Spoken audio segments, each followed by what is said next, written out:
Crooks running an online swindle have left a Grand Rapids area woman considering bankruptcy. Our Target 8 investigators have over the years reported on con games that lure buyers in looking for puppies. Well, tonight, Target 8 investigator Henry Erb tracks a bird scam.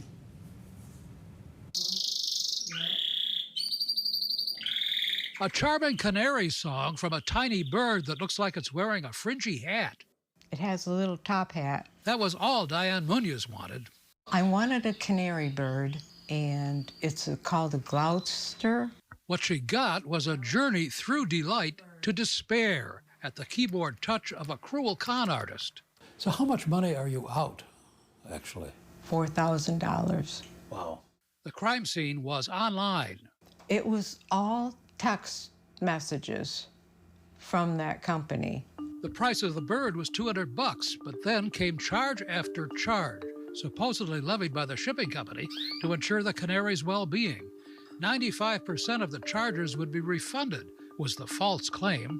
The evidence is in the texts. There were charges for a crate rental, registration and vaccination, treatment fee, license fees, state clearance fees, documentation, stamps, totaling thousands of bucks. They would say that there was a vet fee that I would have to pay because of an inspection, and they'd make it sound official. About the time Diane was getting suspicious, her bank jumped in because of all the withdrawals. That saved her a couple $1,000, but the crooks nearly emptied her bank account. I'm seriously considering filing for bankruptcy. It's a very common scam. West Michigan Better Business Bureau Vice President Troy Baker says these scams target people longing for an animal companion.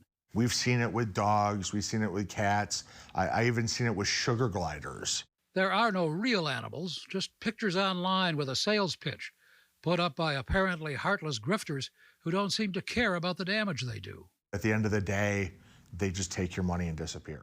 Diane ordered the canary from a Facebook site calling itself Thomas Birds, and she's not alone. We found other people posting on the Gloucester Canary Breeders Forum that they too had been scammed by Thomas Birds. One of the victims said they talked to Thomas Birds at a 620 area code phone number. Of course, we wanted to have a word with Thomas Birds.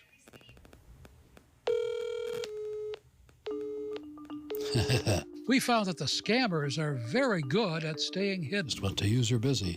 We also saw that same phone number popping up at other online bird sites, such as Martin's Exotic Birds, Adam's Exotic Birds, and Kim's Poultry Farm.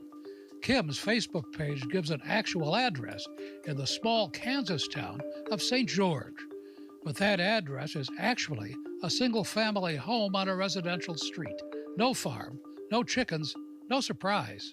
What we have often found is that either it is a real address that they just picked and the person living there has no idea that their home is being used for this scam, or it is an empty lot. In this case, the homeowner found out when con customers started showing up at his door looking for birds they thought they'd bought.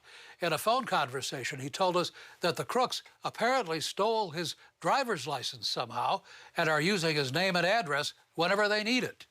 I want other people to know because I don't want that to happen to them. That is one of the problems with scams in general, is they're underreported. Underreported, Baker says, because people are often embarrassed about being scammed, so they don't step up as Diane is doing. And that's really what we need, is for people to report and share that information so that they can warn others. Baker says even an anonymous report to the BBB's scam tracker can shine a warning light on the crooks. He says the nationwide reporting site has saved consumers millions. He has some advice.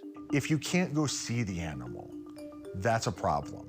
So to weed out the crooks, Baker says, demand that online sellers do a Zoom call or live chat with the animal you're trying to buy.